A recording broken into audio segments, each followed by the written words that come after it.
Chata.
Hey guys, welcome to our Paramotor Nation. Tonight we have Clint Chamales and Todd Scandrett joining us. But first, let's see what's been going on this week. So, David Wolf, Paramotor Crazy, how has your week been? Well, I've been flying, Nicole. Have you been flying? Unfortunately, we're on a live stream and I can't show you which one of my fingers I'd like to be holding up right now. All right. Well, I guess you haven't been flying. I know, right, Todd? Can you believe she talks like this? Todd, No. You said this is such a lady. You hear what I'm hearing. This is what I deal with. Yes, we've been flying out here in Ohio. We really wish you'd been flying down there in eastern Florida. Mm-hmm. But no, things have been great. Had Trike Flyer with me, but he's gone now in Texas, and I think he's supposed to be on the show. He's here somewhere. I'm sure he'll be back. But it's been lovely weather here in Florida. I'm glad to have Clint and Todd joining us for the show tonight. And that's all. And I'm wearing my new Todd shirt, which supporting is Resurgence PPG. Absolutely. Which is absolutely awesome. Well, Dave Ruff, Trike Flyer, he is not. Oh, there he is. There he is. I thought you were still wearing your Lucky Fishing shirt. Let's see the shirt. Oh my God. Or the hat. It's your Who hat. is this guy? Wow. Yeah, Robin Yeah, Hood. look at that shirt. Yeah, I Like got it. lucky and Well, I've been doing the Renaissance festivals and got myself a new hat, of course. And Nicole, I've been flying a lot. Have you been flying? How's it down in Florida? Steady wind, 17 miles an hour, gusting up to 30 for the last few days. That's been bump awesome. Tolerance. Totally that's sendable. Yeah, totally flyable. Sure. Hanging out with Dave Wolf out in Ohio. I'm down here in Texas right now for the next 4 days, and I'm heading back to Ohio, and then I am going to Carolina in about 3 weeks. So awesome. Fun stuff. Well, Todd has a special message. One of the things that we have continued to promote on this show is Resurgence PPG. This is something that is very near and dear to all of our hearts, and we just want to make sure that Todd is getting the help that he needs so that he can help others. So Todd, do you want to tell us a little bit about your promotion, what's going on right now, and what type of help do you need? Yeah, so kind of backing up a little bit, when I first started Resurgence PPG, one of the things that I fully understood and realized was that the PPG community is so small that we cannot expect the community itself to support Resurgence and our mission. And so the initial solicitations and requests for funds and support were simply to basically bootstrap our idea and show other donors that this is a viable option and it does have a therapeutic benefit. And so we had been maturing as an organization. We'd been going through those steps, and I'd been working with another nonprofit that is very large. They bring in millions upon millions of dollars every year in donations. And we had been working together in the hopes that they would be providing support to us for their adaptive sports program. And so part of the agreement was that if we could find candidates that met their demographic for the veterans that they support, they were going to go ahead and pay for them. And so with that, I'd gone ahead and we had started working out the plans to get a couple veterans lined up, get these candidates in place, and have everything scheduled. And a couple weeks ago, I received the email that they were going to go ahead and rescind their pledge, and they were not, in fact, going to support us. So that was kind of a kick in the chest. I understand it's a business, it's business for them. No big deal. So I put out my plea, and the paramotor community, as always, has been wonderful. The funds that have come in, the pledges that have come in, they're going to enable us to meet the sponsorship needs for our next candidate, who is Robert Bruce. And this is going to be amazing. He is a double leg amputee, double below the knee. But we are actually going to work with Team Fly Halo to train him to foot launch. And wonderful. So I know that we've seen videos of, we sponsored Sean Michael Horn, who was a single leg amputee.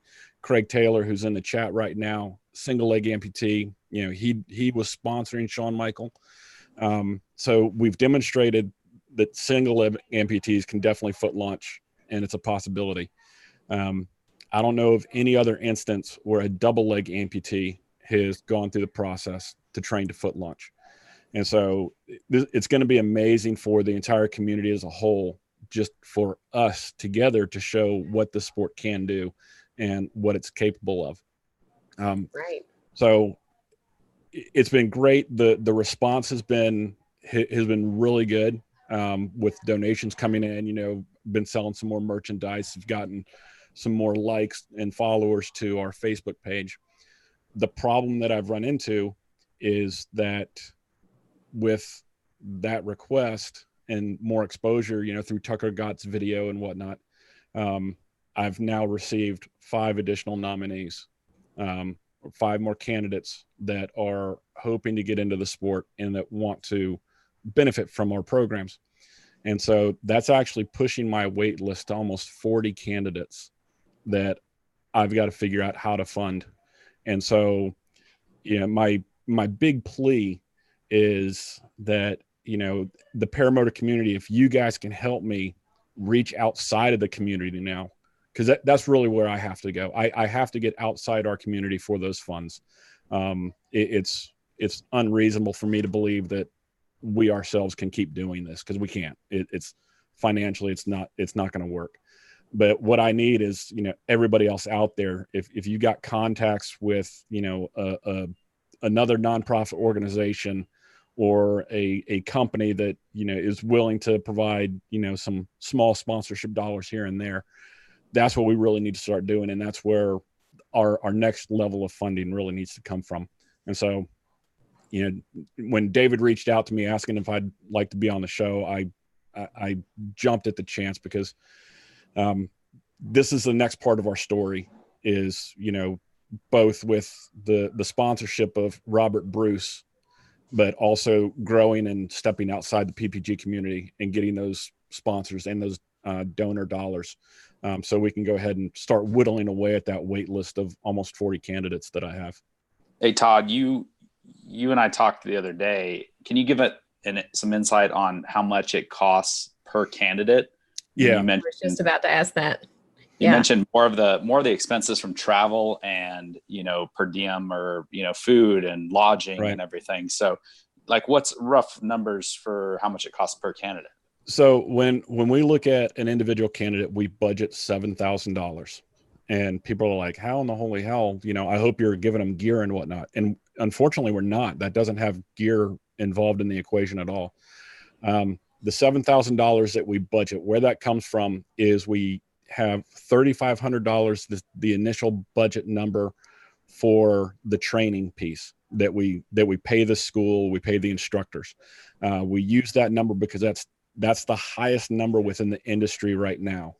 And so we'll go ahead and use that for the training side. And then we utilize the government GSA website to determine the travel cost, the lodging cost, and the per diem cost for the location where that individual is going to be training. So if they're going to be in Robert's case, Salton Sea, California, for 7 to 10 days, we use those per diem rates and those lodging rates off of the government website that provide the budgeting numbers that we need to make sure that we're able to provide a zero-sum cost to that candidate or that nominee. Mm-hmm. And so obviously, sorry, Nicole, obviously with that planning cost or that budgeting cost, some instructors aren't as expensive. So we're able to save a little money there, and we don't have to pay, all the $3,500 for the training piece. And we're able to save some on the per diem side if they complete the training sooner. But from a budgeting standpoint, we're always looking at about $7,000 per candidate. Now, are they able to help with their own cost at all? So typically if they wanted to, right. Yeah. If a candidate comes back to, and we've had a couple situations where we didn't have the funding in place for a full scholarship. A candidate would say, hey, I can throw in, X number of dollars to cover this piece if, you're able to get the rest. And we've worked those situations. But from an organizational standpoint, I think it's very, very important that we as an organization meet those needs. That's what we tell people we're doing. So it's important that I'm actually doing that. Right. And so, there have been instances where instructors have said, hey, well, we'll cut you this deal and we'll give you, X hundreds of dollars off. And, my response has always been, let me pay the full price, because it's important for me to maintain that relationship with those schools and the instructors. And I tell the instructors, if they want to provide a discount, they can go ahead and then make a donation back to Resurgence in the amount that they wanted to donate. And so that's worked out for us in the past. So, that's kind of how we work it. Because I think it's very important for me to make sure that I'm open and honest about the relationships that we have with the instructors. And I don't want anybody to feel like I'm coming in asking for a free handout and, people aren't benefiting from it, because, I'm asking a lot to get into these classes, and I'm asking a lot of the community. I'm very aware of the relationships and the ongoing relationships, and our reputation is very, very important to me. Absolutely. Now, there are other ways for us to donate, right? Like, are you taking donations for gear, for trailers, for those types of things? Yes. And yeah, good old Dave himself has helped us out with that. Perfect example was Ty Hayden, one of our candidates that trained at Nebraska Paramotor with Josh Bowden. He didn't have all the money he needed to get gear right away. Worked with Aviator PPG, Eric Farewell, and Parajet, and they were gracious, and they provided a really nice discount on some gear for him. And Dave actually donated a wing to us. And so we were able to take that wing and send it on to Ty Hayden. And so now Ty is, he's in the air flying his own gear. Actually, rumor has it, let me interrupt you real quick. Rumor has it you're going to be getting another one. God bless you. So it's not 100% sure yet. I'm still working out the details, but it's looking like you're going to get another one. Oh, that's awesome. So right now I have 2 current alumni that I'm trying to find gear for. And so we are willing to take donations of gear that is functioning and reasonable. Really don't want to take gear that is just going to end up collecting dust in my garage. And so we will take that gear and we will pass it on to our alumni that have trained. And we're also looking at figuring out a way to get Robert Bruce sponsored with gear once he completes his training. So again, that's the next step in the maturation process of Resurgence as an organization, is how we're able to incorporate, gear donations as well as cash donations into our programs. So Todd, when we're talking about getting more corporate sponsored level, do you have anything on the website, or is there anything in the works to go onto the website where someone can go in, download a brochure and send it off to their CEO or whoever it might be that helps to make the decisions for this?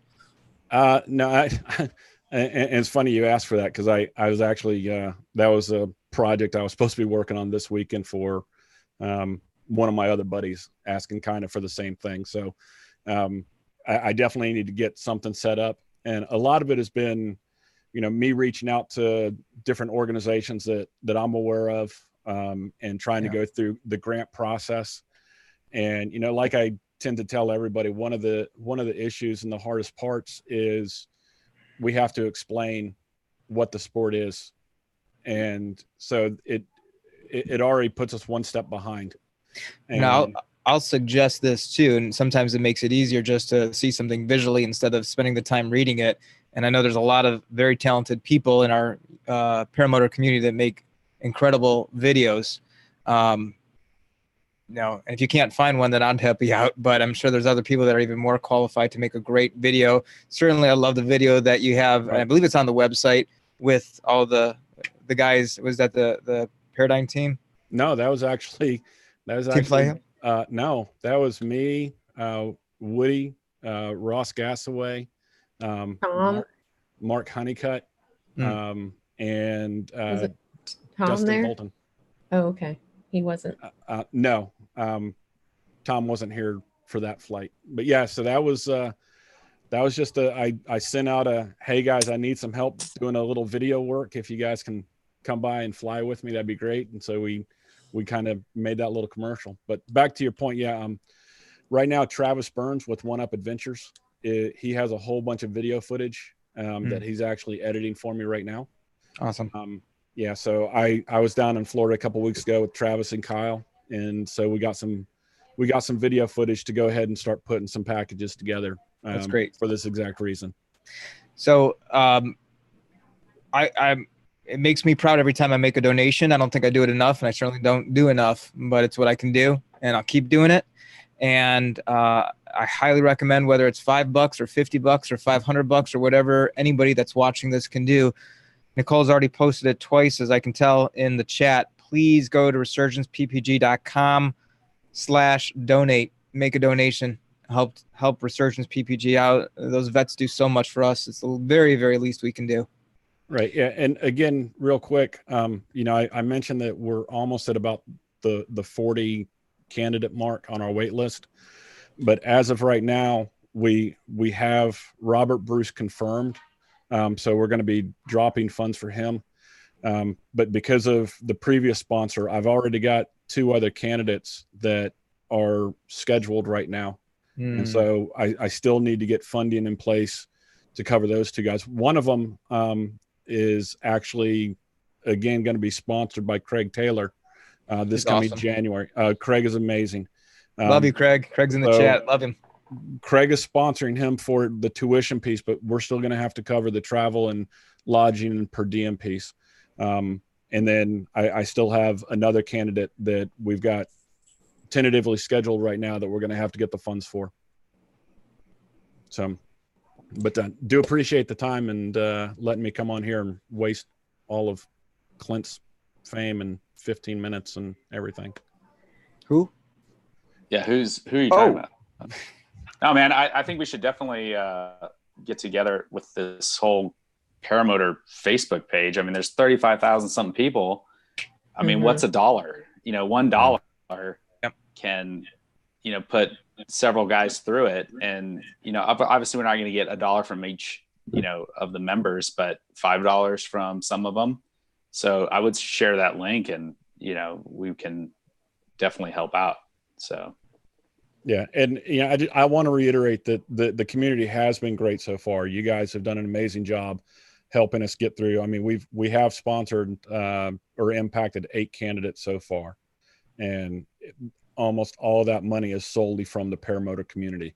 So you guys can go back and do the quick math and figure out how much money has cycled through Resurgence and what you guys have done. So you guys have been fantastic. So you named a few of the candidates, but who else have you name? So most of the guys, they don't have social media presences. So I'll throw out a name and it won't mean anything to you. Ben Pekacek was actually the paraplegic that we sponsored to train with Eric DeFore down in Florida. And he was actually at Oshkosh and was hanging out. He hung out with the guys at Aviator for a while Oshkosh, and also with the Blackhawk guys and Mike Robinson. And so Ben just got his new Lowboy 3 from Mike Robinson and Blackhawk. And I was chatting with him last night and he loves it. He says it's a great quad. And so he's up and flying. Another guy that we recently sponsored this summer was Jose Ramirez at Lone Star Paramotor with Parker and Ron Turan and Jeff Fletcher there in Texas. Jose was probably the biggest or most impacted candidate that we've had so far.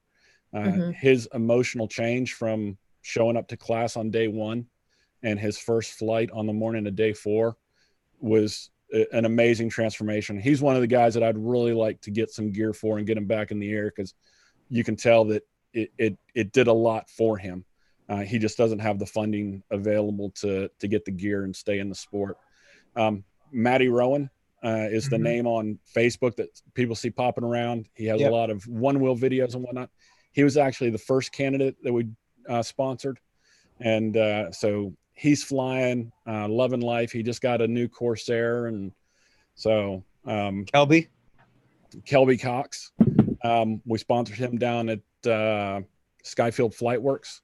And so Kelby's awesome. He just got his new Spider 3 and got his motor from Skyfield and the folks at Aviator. So so those are some of the guys that, you know, some of them you've seen, some of them don't really have a social media presence, so you really don't know who they are.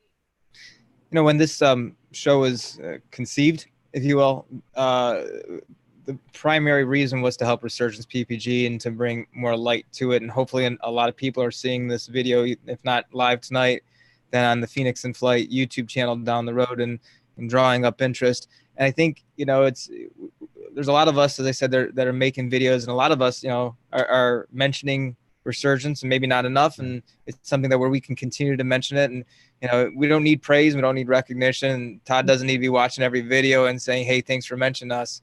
But, you know, just that we're doing it, I would think helps a little bit, even if it reached one more person to know what Resurgence PPG is about, and maybe decide that they want to put some money towards helping out a vet and get up in the air. Yeah. And it is working. You know, the challenge is we just have to realize that as that exposure is happening, I'm getting another nominee. That's more money that I've got to come up with. And so that's why I go back to the fact that, you know, I really need help making contacts and getting people outside our community to start making the donations and start funding this. Because that has to be the next step. We can't do it all ourselves. I mean, you guys have done a phenomenal job so far. Everybody in this community that's been a supporter and contributor to it has been amazing, but we've got to find other avenues to get that funding.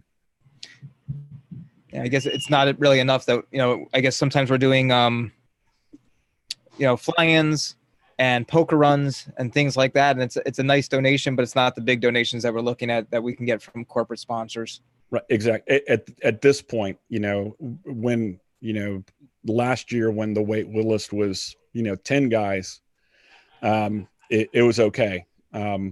It's at the point now that it almost feels insurmountable. You know, and, you know, $1,000, you know, from, you know, donations at a fly-in is fantastic. It's wonderful. But I would have to hit 7 fly-ins in a row to get one camp. Todd, I mean, I'm sure you'd love to sponsor all 40 of these absolutely, folks out there. But you know, that's kind of seems at this stage, 2 years into it, that seems, like you said, unsurmountable. Right. What is your goals per year? I would actually like to see 24 per year. So 2 per month. If I could do 2 per month, okay. I think we would make a big impact, and it would be able to really generate a lot of good awareness for the sport and the adaptive veteran community at the same time. Okay. Is there a qualification process, or is it just nominations? So when I receive the nominations, I'll go through and look at the narrative that is written about the candidate, and we'll look at we'll kind of look at their situation and the severity of their disability. And what it really comes down to is, when I look at it, I'm like, does this guy need something positive to happen in his life? And, you know, Kelby's a great example. I mean, Kelby went through so much, and his situation, the vast majority of the candidates we've had have not been combat related injuries. They might've been training related injuries. You know, in Ben Pekachek's case, it was actually the VA that performed a procedure that caused him to become a paraplegic. And Kelby was just a medical illness, you know, had a severe stroke. And so I look at those situations and what they've been through, and it's kind of the idea of, could they use a hand up? Are they in a situation where either physically or emotionally they're in a tough, dark place? And, you know, would this be able to help them out?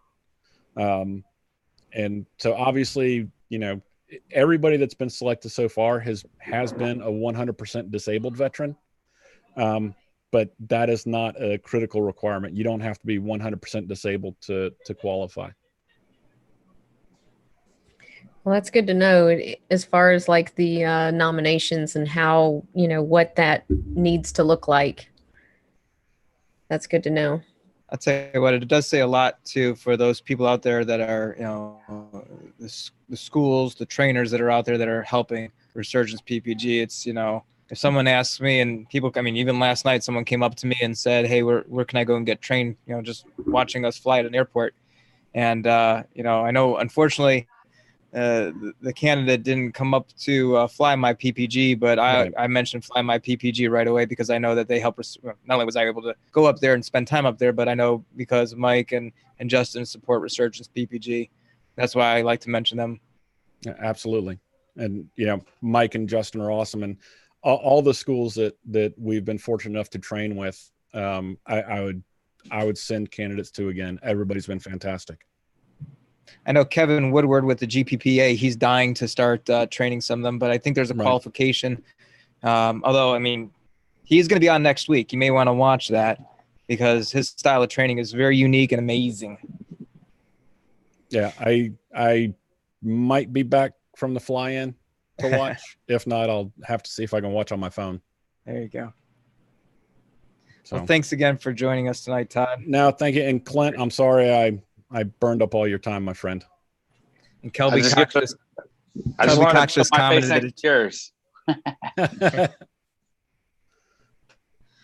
Well, thank you so much, Todd, for coming on and for helping us to understand exactly what you're trying to accomplish and how you're doing it, because that means a lot to us as you know, on the show, and then also to the community. I agree with you that this has brought the community together, and everyone is really trying to help you out. And, you know, maybe I know a lot of companies have a donation process for their employees. Like the employee can choose a charity, and if the employee donates, the employer will match that or something to that effect. So it's something to consider, definitely. And everyone, we do need to put something out on the Paramotor Facebook group, because like Clint said, there's a lot of people on that group, and if everyone just did $1, that would really help out. So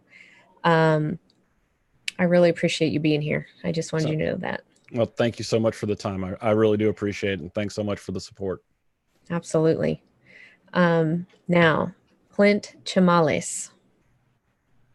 Hi. Now, was it your father that was in the service? Yeah, my dad was a airborne ranger, and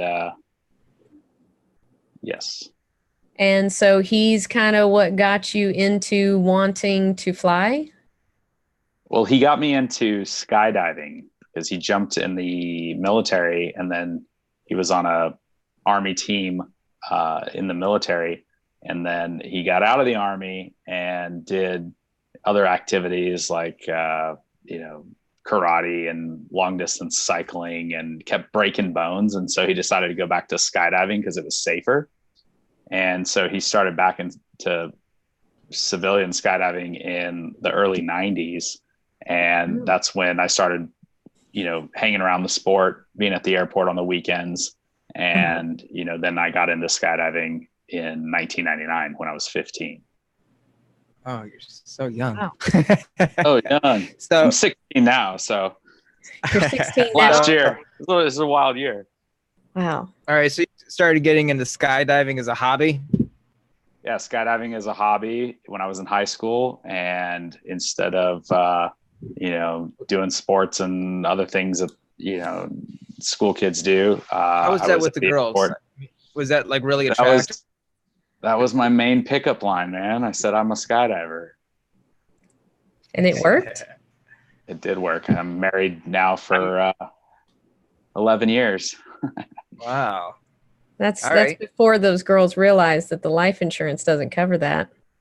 It does. You just got to pay more, which sucks. For paramotoring as well. So, are you still skydiving at all? I do. I still jump regularly. I have a professional exhibition rating, so I jump into different events. Really? Like where? So locally, we've jumped into UTEP, which is the University of Texas at El Paso. There's a bowl stadium, which is in the mountains of El Paso. It's kind of tucked away. We jumped into that bowl about 5 times. There's a baseball field, AAA baseball. It's El Paso Chihuahuas, located downtown, which is right near the border of Mexico. We jumped into that a couple times. But the one that's coming up is into Top Golf. So it's, so we jumped into Top Golf last year. It's for a fundraising event for the Children's Hospital. That's awesome. The nets are like 200 feet tall, and there's a bunch of holes. I'm sure everyone's been to Top Golf or knows what we're talking about. So yeah, we're going to jump into that on October 5th to help raise some money for the Children's Hospital. So what's the coolest place you've jumped into, or what gave you the biggest thrill? Jumped into would probably be the stadium in downtown El Paso. You know, we don't have much outs. So really if something went wrong, we would have probably landed on the roof of the convention center because that's the clearest area. Wow. But Top Golf was probably the more technical as far as a demo jump. But I've jumped several different states. I've jumped overseas. You know, done a lot of different jumps that are probably more challenging. But yeah, it's a cool sport. So that's what got me into paramotoring. What do you do? What do you do regularly? I'm actually an investment advisor for JP Morgan. Oh, wow. So I work in a Chase office and I do investments. I've been doing that. Work for Chase since 2006. On the investment side since 2010. So I manage money for investment clients. Yeah, you and I will be talking. Yeah, we'll be talking later. Yeah, I mean, I'm happy to help in whatever way I can. But yeah, that's the professional job. It's kind of a boring job. You know, I talk to clients and you know, I bring up, you know, that the skydiving or the paramotoring are just a way to kind of, you know, them to get to know me a little bit more than professionally. And it's a desk job. So I'm in a bank, you know, 40 hours a week. That's bullshit. I'm actually in there like 30 something, but anyways, so I'm in a bank. It's not it's not that great. So got to do something for fun. And the paramotoring's really, you know, been that thing lately. As well as skydiving for the last almost 20 years. So skydiving, what I mean, how did you get into the paramotoring thing now? I mean, obviously you parlay one into the other, but how did you get into paramotoring? What did you first see? Yeah, so skydiving is great because there's so many different disciplines within skydiving. Obviously the parachute, the canopy flying is one of them. But, you know, outside of, you know, before you open the parachute, the free fall, you know, there's four-way competitions or four-way jumps you can do with, you know, other people and do different formations. You've seen that. I was actually doing a lot of tandem videos since college as a way to, you know, jump for free and also make some money and have fun. So I've done there you go, Golden Knights, baby. Nice. So jump with some Golden Knights. And, you know, so I was filming, doing a lot of video for first time jumpers. I've also done big ways, gone to Southern California and done, you know, big way camps and events where it's, you know, 25 to 125 people. So, and that was with like the world champion or world record holders in the sport that were organizing these events. And that was a fun part of skydiving. So there's so many different disciplines, but the one that I really enjoyed was flying the parachute. Out here in El Paso. We would fly up to about 10,000 feet above ground, AGL. We're at 4,100 feet above sea level. So we'd go up to about 10,000 feet. And, you know, if you jump out and you free fall, you're only going to free fall for about 45 seconds, open the parachute at about, you know, 2,500 feet, 3,000 feet. And then you float down under the parachute for, you know, a minute or so. And then you land. So to make the jump last longer, I was jumping out at 10,000 feet and opening the parachute right away, doing it with a couple other people. And so we'd fly our parachutes around each other to, you know, make the jump last longer, but then do what we call canopy relative work under the parachute. So crew for short.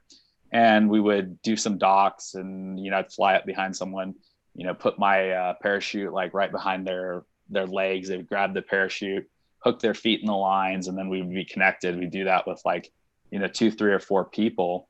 And so the jump would last like 8 to 10 minutes rather than, you know, just a few. So I really enjoyed flying the parachute, and I knew that I wanted to do more of that and do it without relying on the skydiving place being open only on Saturday and Sunday here locally. A pilot and going out there and waiting, and then, getting 1 or 2 jumps a day and then having to pack the parachute. So I wanted to do something that I could still fly the parachute and, have fun. So fly a wing.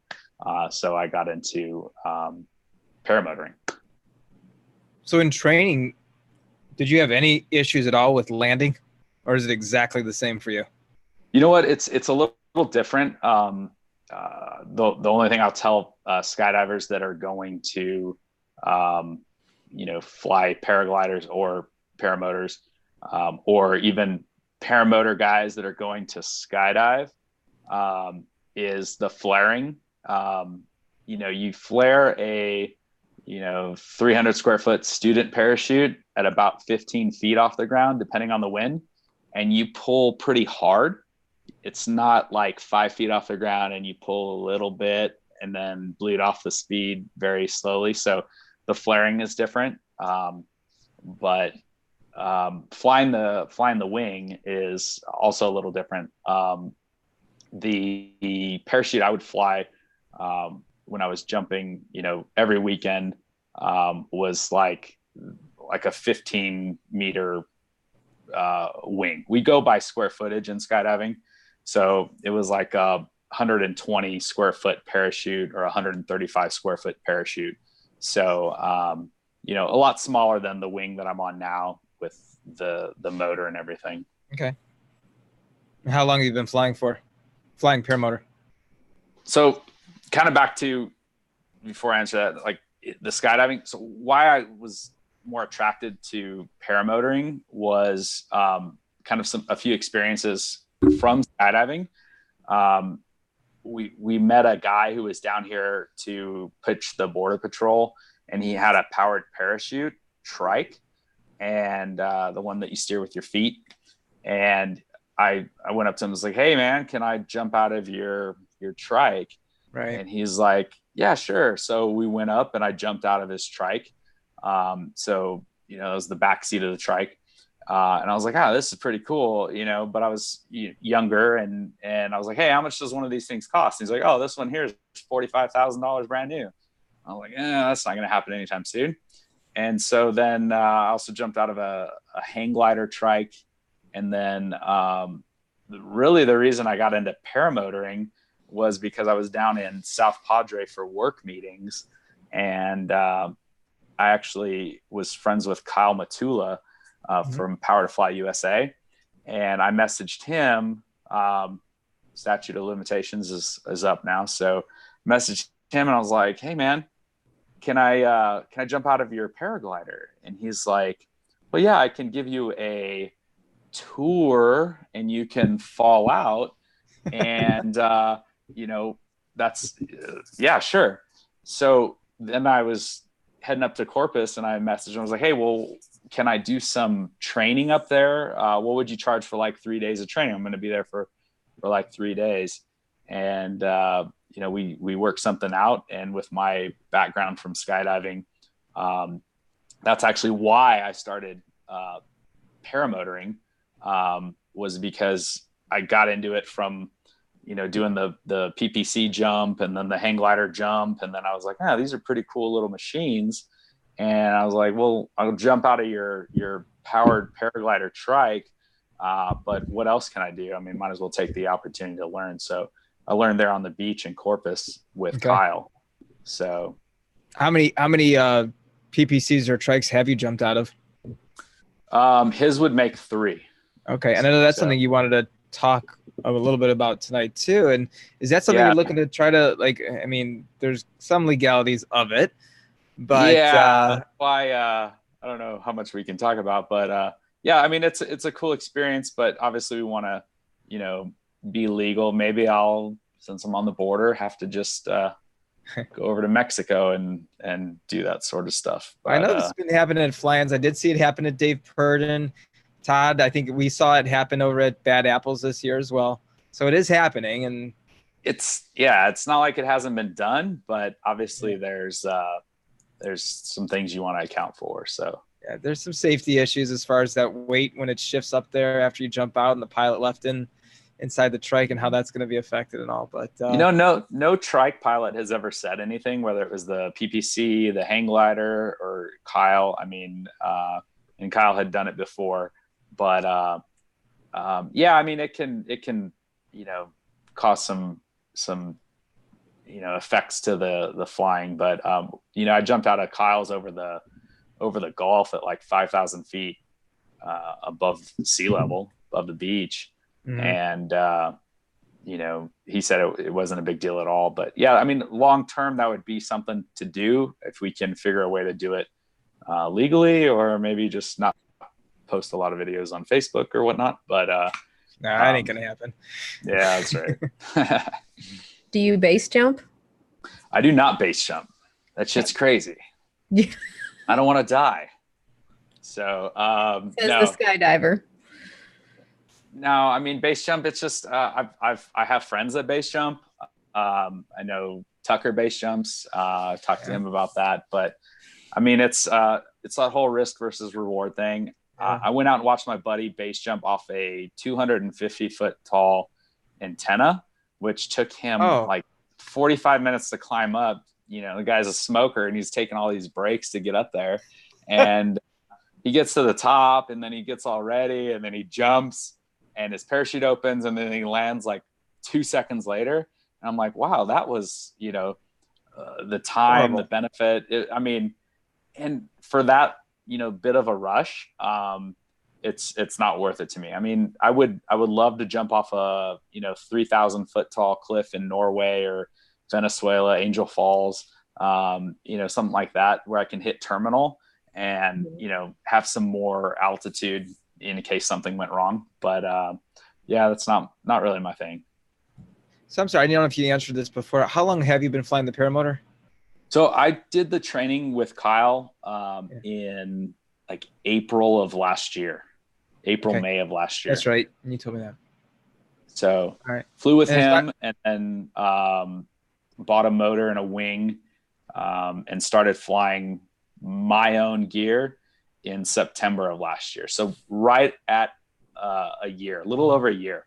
Okay. And I fly like I mentioned to you, I fly weekly, sometimes twice a week. I'm not flying every day. I have the job, I have 2 little boys that, age 5 and 7. So I like to spend a lot of time with them and my wife. And so there's really nobody else, out by you. There's really not anybody really interesting to fly with anyways out that way. So you might as well. I'm actually the only one in this whole city that flies. Anyone who tells you differently is full of it. Yeah. I'm sorry, Todd. Did you have something you wanted to say? Yeah, Todd. Speak up, Todd. I loved him first. So I have a serious question. A serious question, yes. Yeah. So according to my research, when I talked to you the other day, and we started setting this up, according to my research, there is one other person in El Paso that flies, and you don't have to, be embarrassed, because I just want to know what it's like for you to be his stuntman. I mean, when we watch her. You mean her? So yeah, I'm sorry, her. Exactly. Leandra's awesome. Yes. She's a very nice person, good pilot. Yeah, I forgot you can fly with her. Yeah, she is literally the only one in town who has ever. Yeah. So I mean, being the stunt double, I love watching you fly. It's tough, man. I mean, you got to be beautiful to be the stunt double for a beautiful woman like Leandra. So. Yeah, Leandra is absolutely gorgeous, and I hear she's becoming an accomplished pilot. But yeah, I mean, you being that stunt double is just amazing, and she's humble, so she doesn't want to post everything on YouTube and Facebook. She's not going for the likes. So she doesn't need a Patreon. Yeah, no e-bagging. It's just, I mean, I noticed her videos. There's no clickbait. It's just being a humble person. Yeah. Real deal, man. No drama, no exciting videos. It's all good. What's been your best or most fun or memorable adventure that you had flying with him? Who's with who? I'm sorry. With her. With Leandra. With Leandra? Yeah. Oh man. I can't share it. You know, we just got to keep that to ourselves. Whoa. Well, you are pretty close to the border. You know, you don't want to go over the fence. Wow. Yeah, we actually do that from time to time, but no, we have a good group of people here. You know, there's probably a dozen or so of pilots that fly regularly, but you know, as you've seen some videos, it's unique landscape, flying out here in the Franklins and then the desert and, you know, near the border and everything. So yeah, every time I go through there, I want to stop and fly. And well, heck, you and I talked a couple months ago, but the weather wasn't lining up when I was coming through. yeah, that's the thing. It's more variable out here, I would say. I mean, again, we're at 4,000 feet, mountains and all that. So yeah, like this weekend was a no flying weekend. We did some kiting yesterday at the park with a couple guys that are interested in getting into the sport, skydiver friends that I know. And, you know, it was just kind of, can we do a reverse launch practice? Oh, no, the wind's died. Oh, here's the wind. You know, we don't have like a steady day to, you know, kite and do all that. So very often, I would say.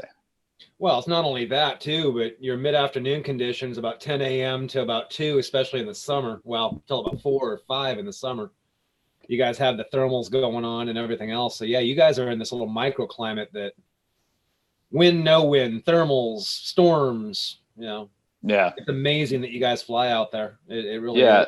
is. The core group that I fly with, we prefer like zero wind, you know, nil wind, everything. So, but yeah, it's a cool area. And I was in Ruidoso, New Mexico a couple weeks ago. So that's in the Lincoln National Forest. It's up 7,000 plus feet above sea level. We were up at a lake before that. A couple of us flew up at Elephant Butte Lake. You know, so there's some interesting areas around here, but the Franklin Mountains are probably the coolest thing to fly around. So that was my last flight last Sunday. So that's way so cool. From an educational standpoint, you know, you're flying in different climates, different areas. How do you prepare, or what do you do differently for your motor or mentally for, oh shit. It's over. God. All right. See you guys later. Well, guys, we want to thank you for joining our Paramotor Nation. It's been great tonight. Leandra, you're looking good tonight. Clint, how you doing, brother? Hey! Oh my gosh, is my audio coming in? Yeah, I didn't get to set up the audio like I did last time. That is blushing. Sound like a bitch. All right, that's it. It's coming out. It is coming out. It's been out. What are you talking about? I couldn't cuss, but now I'm gonna. Go for it. Dude, oh my gosh, we're channel. sitting on the couch. We're sitting on the couch. Leandra's sitting on the couch, and I'm sitting on the couch. And Dave messages me. He's like, "You want to come into this meeting?" And I'm like, driver. Oh. Oh man, Dave got turned in. Dude, wait a minute. I don't believe you were sitting on the couch. Leandra was sitting on the couch. Leandra may have been sitting on the couch, but you sitting on the couch only? No, dude, I don't believe that. Oh man, what a tense moment for Leandra and I. Clint, I was starting to ask you, as far as you're preparing for different climates, the desert, wherever you're flying, how do you prepare for all these? I'm sorry, I gotta go back to this guy. Have fun. Take shot. You should really ask, you know, why we hang out, because Victor and Sally, Anthony's parents, they approached me a while back, and they're like, "Hey, Dave. You seem like a good guy. Can you look after our son? We'll pay you an exorbitant amount of money." And I was like, "Okay, I'll do it." So that's why I'm here. So, you know, I just start flying paramotors just, you know, to hang out with this guy. You're a babysitter. You're a glorified babysitter. Don't let them fly when it's too windy. Try not to let them crash in a ravine. I mean, no, here's the thing. Here's the thing about Clint. Clint is actually like a very, I'll say he's a risk taker, but a calculated risk taker, right? Right, Clint? So Sure, I'm buddy. a very timid paramotorist. Right. When it comes Yeah, to we believe you. No, I am. And I mean that. But in spite of like, if I make a video or something like that, like I'll do spirals. I'm extremely attentive and very mindful of like the individuals who have been hurt in the sport. And so like, and I learn as I go. Clint is just a more brave. I take no shame in saying that I'm not as brave. And I don't think Clint's necessarily bold, but there are individuals who are like more confident in their own abilities and what their equipment is capable of, where I don't. So when I fly and I fly aggressively, I fly in calmer conditions to do like things like the spirals or sharp turns low to the ground, because I'm taking away all of the unpredictable elements like the wind. So, but Clint, on the other hand, we've got the beautiful Franklin Mountains here in El Paso. Todd came and visited me. He got to see those beautiful mountains. They're But gorgeous. Clint is what? You're the only one in the group who will fly over the mountains, right? I mean, yeah. I mean, if it's good conditions. But that's something I've never done. And Oh, so, Clint, when I'm down there, I'll come with you, buddy. I'm that guy. Beautiful. Dave, you have the courage and Clint has the courage. I'm the type of person who won't do that. But but the interesting thing is Clint's not very good with energy management or being attentive to how much fuel is left in the paramotor. Or editing and the likes on Facebook, which is obviously the important thing for certain people. Clint, you and Dave would get along good because you may not have the energy management or know how much fuel to put in your paramotor. Did you know Dave puts his prop on backwards? Don't. Shut up, Dave. Well, duh. You got to fly backwards from time to time. I mean, shit. It's thrust reversing. Yes, I might have put my props on backwards. My Adam 80. I had Mark Ryder. I was like, yeah, try to go. This thing has no thrust. I said, what do you mean it has no thrust? Anyhow. That's funny. So Clint, how do you fly in different climates and different areas? Well, honestly, I've only ever flown the beach in Corpus, and I've flown the mountains of Ruidoso at 7,000 something feet. We've taken off from 7,400 something feet above sea level was a little different. And then a lot of flights in this area. But I mean, I've only flown a year. To, I guess, Anthony's point, I may be a little more, bold, but I guess flying a parachute and having, it's like 1,300 something plus jumps. So that's 1,300 something plus flights under a wing.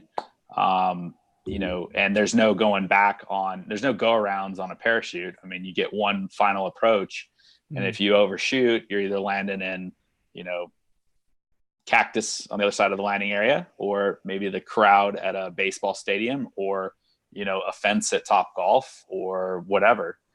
So there's no go arounds, like there are with a motor. So I think flying a motor is, it's a lot easier than a parachute. And then the wing that I fly is, I'm very confident in the wing, and, I built up my what is it called? Bump tolerance, so I'm like, this thing can handle it. So, I mean, it's more variable here, but, do you have any crazy stories of you landing a parachute into a crowd or cactus? A crowd, no. Interesting cactus, or more scary? No. The first time I ever flew a Parajet Maverick was Anthony's Parajet Maverick, and I guess I didn't know how much fuel was. I knew how much was in there, but I didn't know how long it was gonna last. So I took off from the sod farm, and I buzzed over to the airport, and I'm buzzing the skydivers, where we jump at, and they were loving it. It was, beer light was on, and they're just like hooping and hollering as I fly around. And then I was heading back to land, and I just run out of gas at 300 feet and over the desert.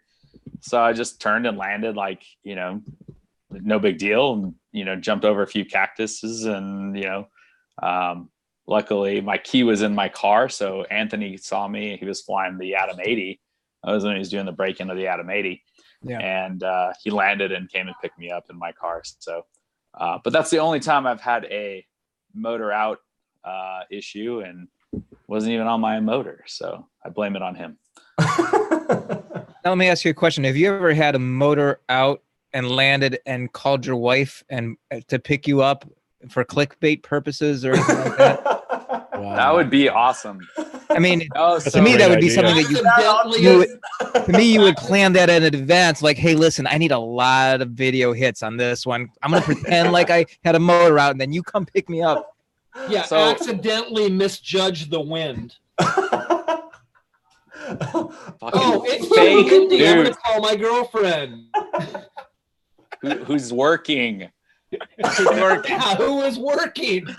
So not a motor incident, but I didn't even have video. So it's anyways, I was skydiving in College Station, Texas, and we were jumping a Cessna Caravan, and we just went up on a fun jump. There was like 5 of us, and we jumped out of the plane at about 14,000 feet above the ground, and we go like right into the top of these clouds, which we're not supposed to do, but it happened.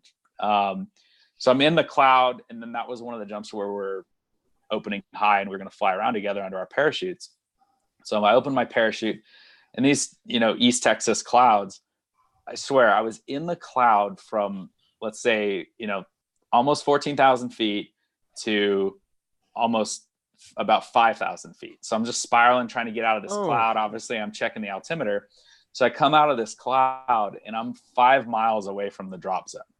So it just, like, the spot was bad, everything. So I come out of the clouds. I'm way far away. I knew I wasn't going to get back to the airport.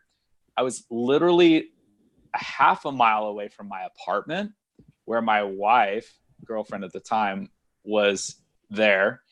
And I was thinking, I can totally land in the cul-de-sac, like 20 feet from my apartment, and go up and knock on the door and say, hey, babe, can I get a ride back to the airport? But I didn't have my video camera with me. So I was like, what the hell is the point? I mean, right. no one's going to believe it. So I ended up just like, all right, landing in a nice open field, walked into a little hospital complex, asked to use the phone. The people were looking at me like, what the hell is going on? Called the drop zone. Someone came and picked me up.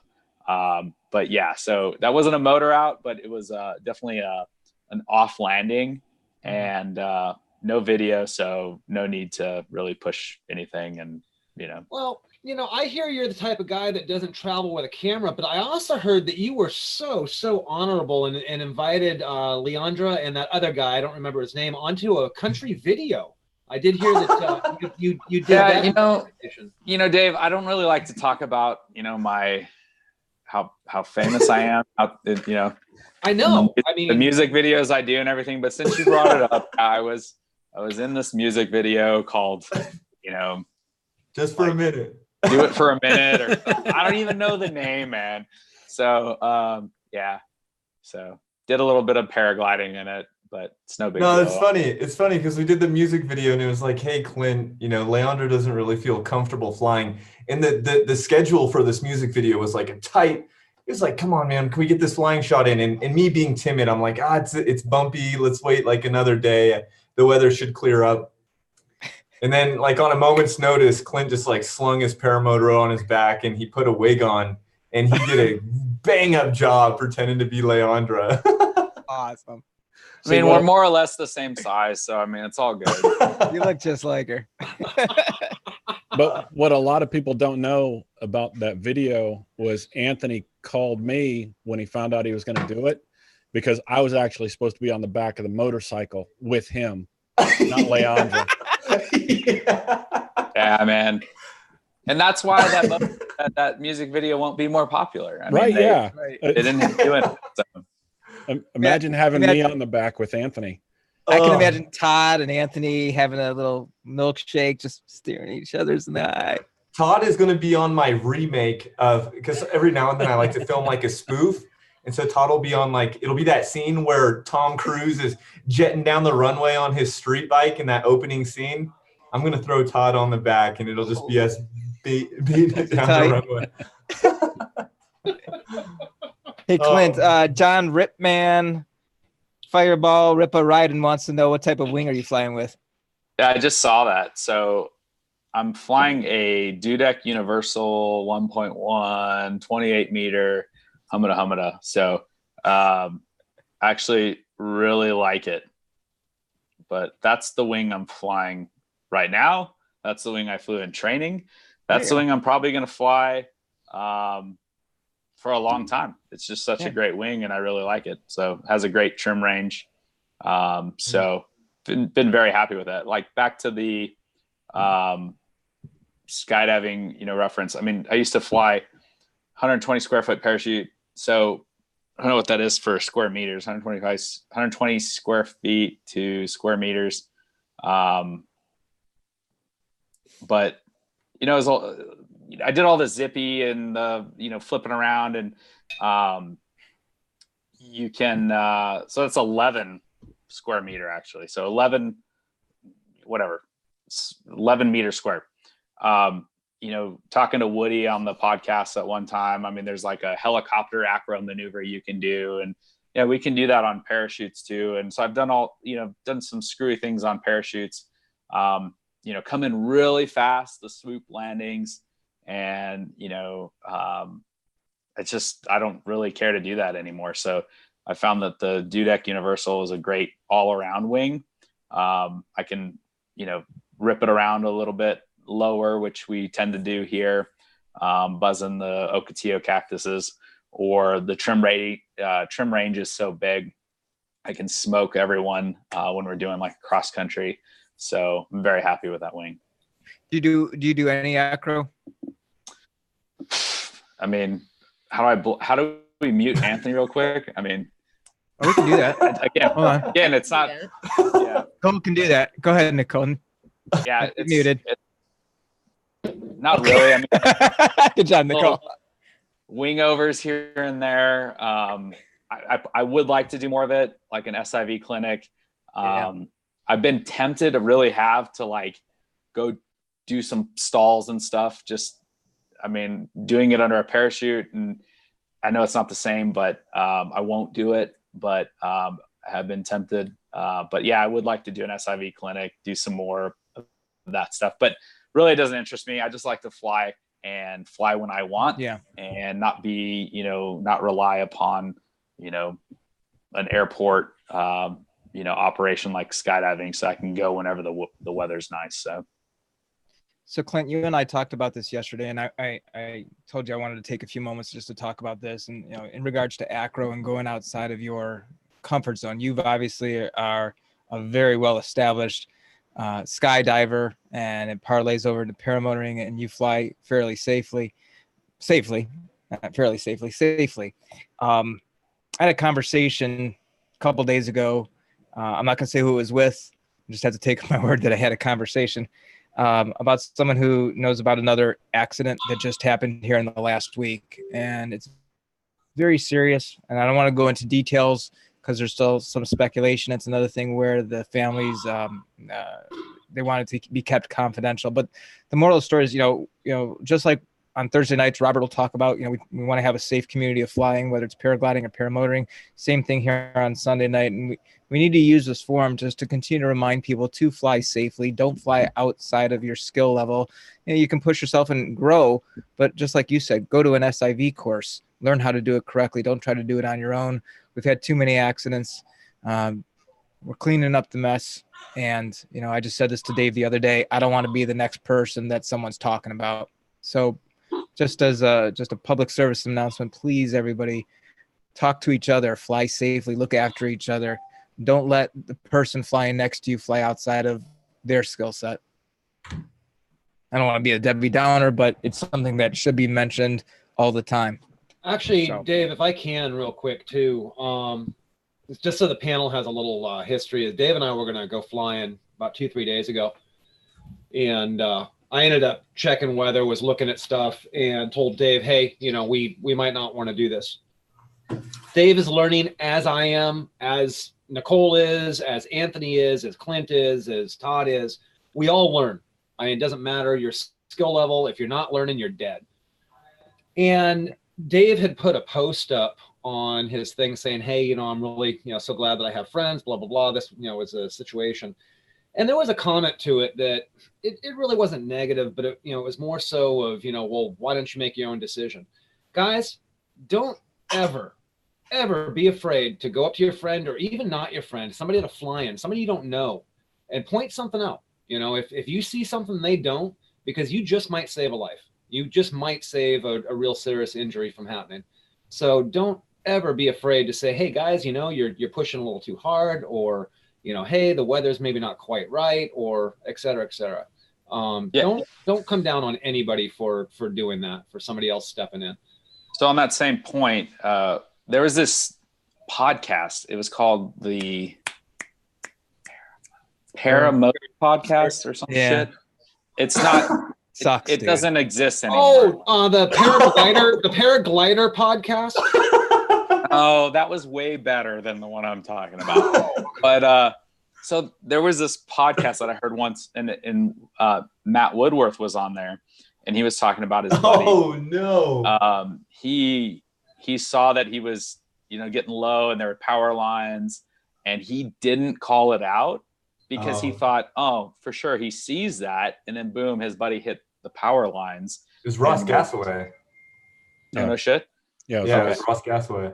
So he hit the power lines. He got really, really, really injured, and Matt felt really bad about not pointing it out because he saw him. He thought Ross had seen him, but I mean, it's to your point, Dave. I mean, better to look like an ass, I guess, and call it out and say something. Just looking after your buddy than the alternative. So, yeah. Well, as far as I'm concerned, we're all brothers and sisters.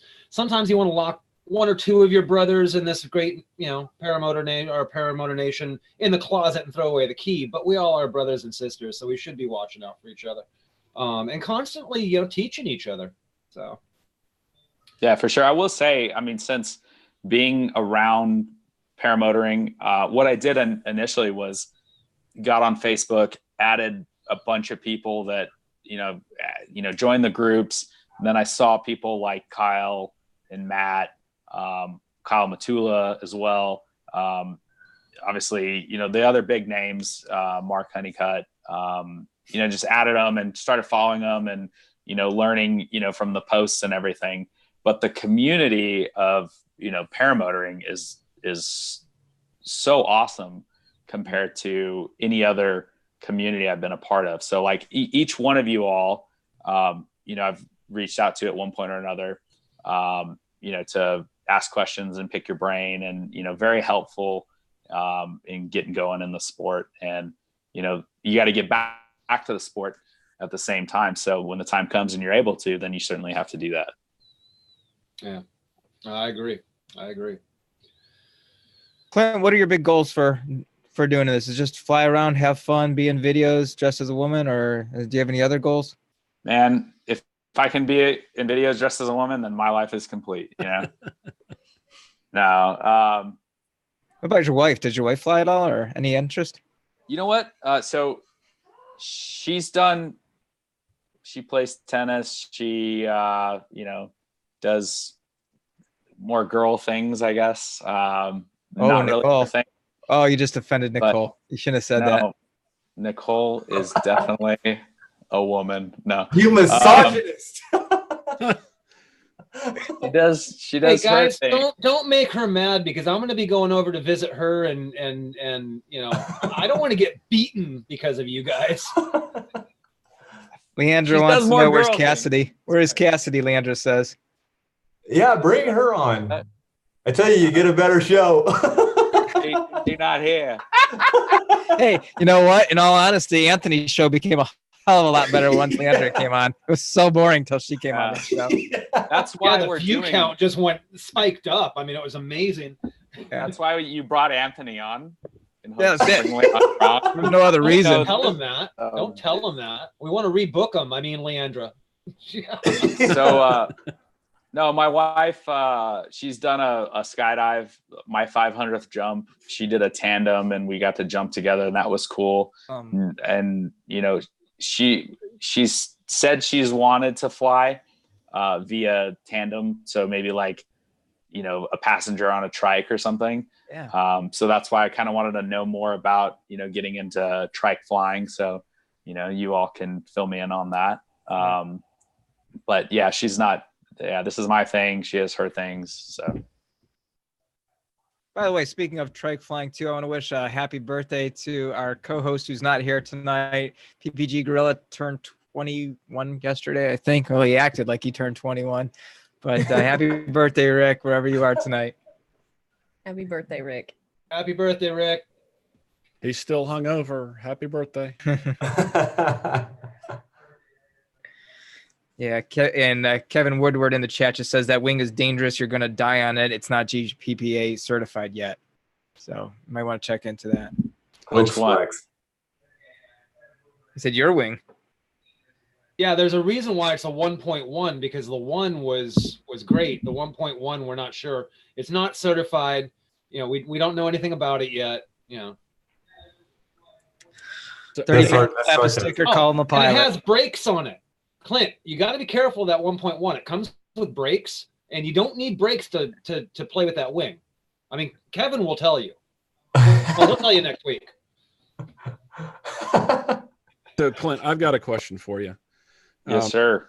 Because you've spent so much time in the skydiving world and you've got experience with the USPA and how they organize and regulate the skydiving community, what do you see as a growth path for the USPPA, and what do you think they might learn from the USPA and how that organization has grown? It's a great question. Oof.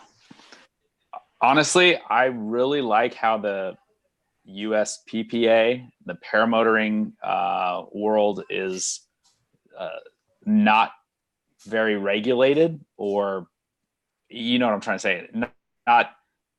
You don't need a license, you don't need a rating, you can, you know, do self-training, etc. Because there's no way in hell you can go to a skydiving facility and say, hey, I self-trained, let me on this next load, here's my $25. So that blew me away with paramotoring. I was like, wait, you mean I can just go buy this off of eBay or, you know, PPG big list and, you know, buy this gear, watch a couple videos and send it. So that was kind of surprising. And a lot of people obviously ask, well, what kind of rating or license do you need? And it's like, well, you really don't. I mean, I went through the kind of, I guess, USPPA with Kyle Matula. But I mean, to answer your question, I wouldn't say let's do it exactly like the USPA. There's a lot of drama and politics involved, but it's still a little different than paramotoring. And I don't think we'd have, you know, necessarily need all that regulation. But yeah, it was surprising that there isn't very much regulation. So, because I look at it, because I came from a skydiving background as well, and so we've talked about that. Yeah, so I look at it as, you know, with some of the regulation, there's also that benefit that you're able to jump into Sun Devil Stadium, or you're able to jump into a Top Golf, whereas we can't fly over those at all. You know, my local FSDO won't even give a waiver for anything like that. You know, so is more regulation worth that handoff, you know, or, you know, more regulation allowing us to fly later into the evenings, you know, would that be a reasonable trade-off? And so I'm just wondering if that's something that the paramotor community would be interested in looking at, you know, because the USPA is much more regulated. There are much more stringent requirements for it. Yeah, definitely. You know, so I'm just curious. You know, I kind of hope not. I mean, you see all these posts on Facebook like, oh, that guy did something wrong, now we're going to get regulation. You guys got to watch out, not do anything that's going to, you know, screw with, you know, and I agree to that. And I would hate to see, you know, more regulation come about. But yeah, to your point, to jump into Top Golf, the Sun Bowl Stadium was actually worse because it holds more than 30,000 people. So we had to get TSA approval, do background checks, like social security numbers, passport numbers, city of birth, like they really looked into us. But for Top Golf, we put in an airspace waiver with the FSDO. It's up in Albuquerque, and list, who the pilot's going to be, who the jumpers are going to be, the qualifications, just to get approval to fly over or land near a, I guess, congested area, and with, the pro rating that I have and the other jumpers have, then we can land within like 15 feet or so of the crowd line, and different ratings you can, it's further out. But yeah, I mean, I would like to see paramotoring, come into, different events. And we even thought about for this Top Golf event, if something happened to the airplane. Last year we used a helicopter. We jumped into Top Golf twice last year. We used a little helicopter. But there was last minute issues with the helicopter. We ended up getting it up and running. Yeah, just jump off the net, right? That's base jumping. So, what, out of a helicopter? Yes. Ish. It's the same concept. You're in a stationary object-ish. Helicopters are awesome. Balloons are even better. But base is technically building antenna span in Earth, not helicopter. That would be base with an H at the end. But but doing paramotoring, like demonstrations or exhibitions, I mean, that would be cool. I know some people do it. I mean, locally they've done air shows. I did a gender reveal with some blue smoke over the country club. But we actually have thought about for Clint. I live in a country club. There you go. It was when Clint was giving away his gender. Everybody wanted to know. It was blue. Blue. Only on that one day, though. So It's Otherwise, he dresses up like a woman. We were clueless. I can't wait for January when I come back through El Paso, and I'm going to stop for a week until we get a one-day flying and see both you guys on the same field. Watch you fly away, then I'm going to flirt with Leandro. But anyway, to actually see you guys fly. Better tie it down, man. Better tie it down. She's still watching, by the way. That's hilarious. I've been wanting to meet both you guys forever. So I knew Clint was cool once he started making fun of you, Anthony. Clint, do you have a YouTube channel? Yeah. No. I don't have time for that. I mean, I got the whole full-time job, and people with real jobs don't have YouTube channels. Yeah, those jobs. I'm not a man. Wait a minute.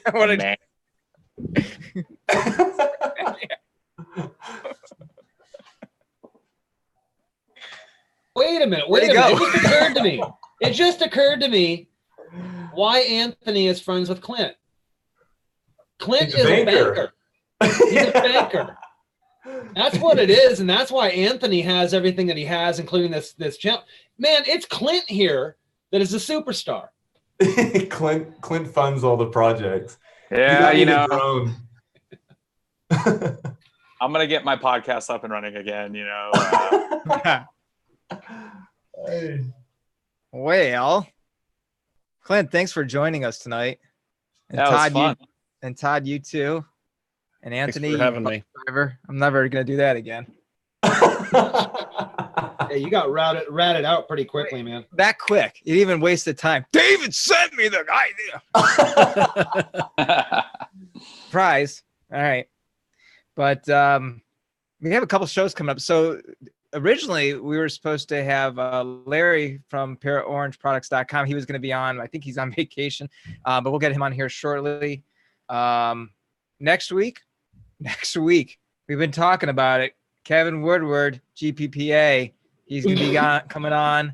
That's going to be an amazing show. I encourage everybody to have a notebook, pencil, and just take notes. It's going to change your world. It's going to make you a whole better pilot. It changed my way I fly. Yeah, it changed the way I put the props on. Yep, that's for sure.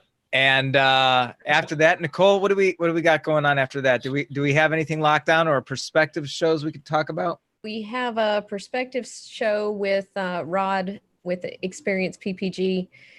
He was my instructor, and actually his demographic being in Florida, he has a lot of snowbirds, and he also trains individuals who are, in their 70s, 80s. So kind of talking about that, about if you are in that age range, what you can do to kind of prepare yourself, and for the younger folks too, but what you can do to prepare yourself prior to training and what you can expect from training, and some subjects that are near and dear to his heart, as far as like his major pet peeves and stuff like that, which are pretty awesome to know. And then we have a show that's in the works that is, Is this because women don't just play tennis? Yeah. Yeah, it is. Well, tell us about it. We do have a show in the works that is going to be an all-ladies show. So all women pilots, and Leandra included. Yep. And we are going to have an amazing time on that show. Just want you to know, girls' night out. And wine might even be included. Well, I don't know. So Get ready for that. And Dave and I won't even be on the show that night, will we?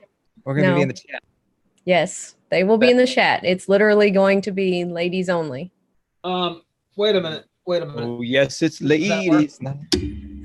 Does that work? No, it doesn't. Wait. I got one more. Does that work? Oh. No. No.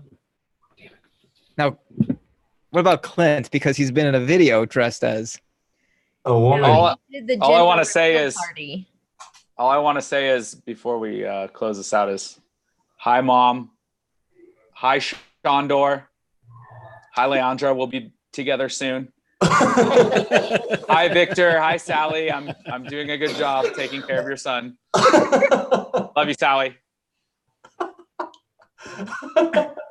That's it. Clint, you're awesome, man. Oh my Lord. Dude, Sally, Anthony's mom, she makes the best California club sandwiches with avocado when we're flying paramotors. It's awesome. Anthony, just don't put that pause in there. Like, she makes the best and then pause. Like, don't do that.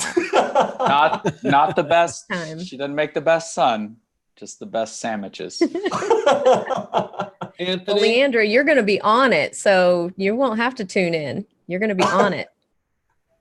Yes. Putting that in my calendar. Anthony, do you have big avocados in El Paso? That's kind of personal, isn't it? Wow. Yeah. He mentioned avocado. I was just curious. I think she brought them from California, and they were good. Yeah, I grew up here in an avocado orchard. Did you really? Yeah. My mom's side's all farmers, and there's avocados. Clint's not lying. Our avocado sandwiches are pretty good. God, avocados. Oh, God, I gotta get it that way. You know, it's avocado. Basically, I want her to make me another sandwich someday. That pause in there. I think I want her to invite me over so I could have. You know, Clint, she really does sound very. One of her sandwiches. Clint, it sounds like she's very hot when she's working in the avocado fields. Oh man.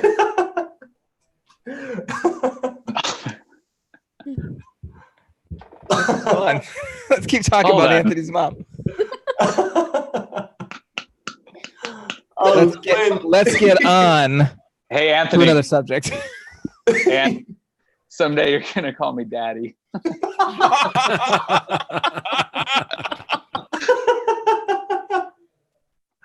Oh my God. Oh man. Oh, Kevin Woodward, I get my gear on Tinder. My goodness.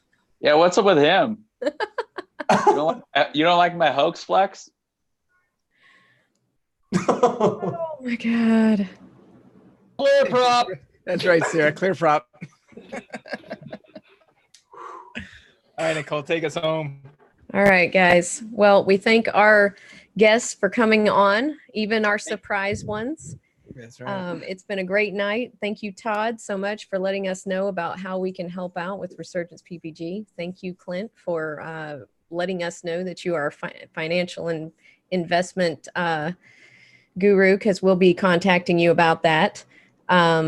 Yeah, I see that Dave is the only one that actually is wearing a Paramotor Crazy shirt tonight. Yeah, man. Somebody did I'm not wearing a get Resurgence one, No, hey. by the way. Kyle O'Glee got one too. Did he get I'm it? dropping it off to him tomorrow. So the surprise, you just screwed up my whole surprise. You son of a God. So last What was thing, that about? What was Listen that about here, my Linda. my All I'm telling you, motor? all I'm telling you is I better get one. That's all I'm saying. last thing about shirts. No, Nicole, do it this way. All I'm saying is I better get one, Dave. Yeah. Okay, last thing about shirts. Matt Woodworth gave me the idea to make a Anthony Vella is a real piece of human filth shirt. And so those will be on sale soon. All proceeds to Resurgence PPG. Nice. God bless you all. Well, on that note, thank you, Anthony, for being here. Thank you. We don't think that you're a piece of filth, but thank you for being here. And as all my two lovely co-hosts here, Dave and David, I appreciate you guys more than you know. We're gonna die. Love you, Nicole. Yeah, after Please show don't kill we're us. dead. Oh, Sarah, trust me, I'm working on it. I am working on it. We have been testing out different materials. I will have dry fit. I will have cotton. I've got holographic. I've got glitter. I've got just regular. I've got even glow in the dark. My T-shirts favorite. coming. So just Hey, bear thanks, with me, guys. thanks I again, like Craig it when Taylor. avocados glow in the dark. Thanks again to Craig Taylor, to Paramotor Pigeon, Fly My PPG, and Para Orange Products for sponsoring the show, and everybody that's a Patreon out there. Thank you as well. Absolutely. Thank you, guys. Have a good night, everybody. Have a good night, guys.